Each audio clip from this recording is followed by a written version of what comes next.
안녕하십니까. 아이루미 성형외과 대표원장 허우진입니다. 이번 주부터는 코 유형별로 시리즈로 나갈 건데요. 첫 번째 시간으로서는 흰코 성형에 대해서 알아보겠습니다. 먼저 흰코 성형을 둘로 나누면 어떤 게 있냐면요, 외인성 흰코가 있고요, 내인성 흰코가 있습니다. 뼈가 겉에서 휘어있는 것을 말씀드리는 거고요, 내인성 흰코라고 하는 것은 코 안쪽 뼈가 휘어있는 것을 말합니다.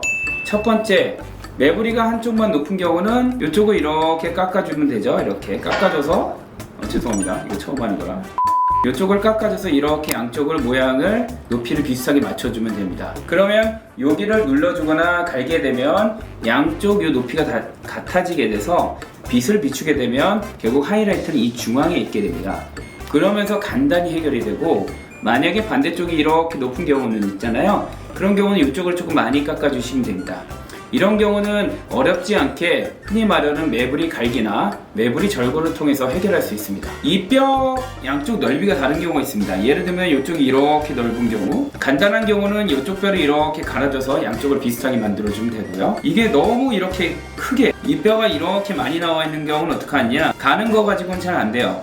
그럼 어떻게 해? 여기를 이렇게 잘라주는 겁니다. 이렇듯 외인성 흰코 같은 경우는 해결 방법이 그렇게 복잡하거나 어렵지는 않습니다. 그러나 가끔 보시면 코뼈 안이 휘어서 숨을 쉬기가 힘든 경우가 있어요. 이거를 비중격 망곡증이라고 하는데, 이 비중격이 이렇게 휘어 있는 걸 말합니다. 이렇게 보이시죠? 이렇게. 그래서 이쪽 숨구멍을 이렇게 막아 버렸어요. 이렇게 막혀 있는 경우는 뭐가 문제냐면 숨쉬기가 매우 힘들어집니다. 이거를 해결하는 거를 비중격 망곡증 수술이라고 합니다. 이렇게 휘어진 부분을 이렇게 제거를 합니다. 그러면 이렇게 휘어진 부분이 이렇게 제거가 되었어요. 나머지 부분은 똑바른 편이기 때문에 숨쉬기가 일단 편해질 거고요. 만약에 전체적으로 많이 휘어 있는 경우가 있다, 비중격 자체가 엉망이다, 그러면 아예 비중격을 이렇게 다 꺼냅니다. 통째로 흰 부분을 완전히 재조립한 다음에 다시 똑바로 핀 상태에서 갖다 붙이는 겁니다. 또 다른 코 막힘의 원인이 있습니다. 흔히 말하는 하비각계가 비대하게 된 경우인데, 하비각계를 제가 한번 만들어 볼게요. 이 노란 게 하비각계입니다. 이게 어떤 기능을 하게 되냐면 코 안에 수분을 유지시키거나 아니면 코 안의 환경을 일정하게 유지시키는 기능을 하는데, 어떤 분들 같은 경우는 약한 자극이나 알러젠이라고 하죠. 알레르기 인자가 코 안에 들어가게 되면 이 하비각계가 엄청나게 부풀게 됩니다.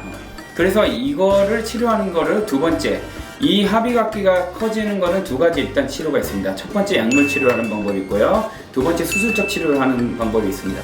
약물 치료는 첫 번째 경미한 경우나 알레르기 인자가 있는 경우 같은 경우는 일단은 알레르기 인자를 피하셔야 되고, 아닌 경우는 약을 쓰게 됩니다. 일종의 분무기 같은 걸 쓰게 되는데요. 이런 약물적 치료를 해도 낫지 않는 경우 365일 막혀 있는 경우가 있습니다. 이 노란색 비점막을 이렇게 떼내주는 수술을 합니다. 레이저 같은 걸로 절삭을 한다든지 흔히 하는 보비 소작기 같은 걸로 잘라내기도 합니다. 이 뼈를 안쪽으로 밀어주는 수술을 해서 요 안에 숨구멍을 조금 더 넓혀주는 수술을 하는 겁니다.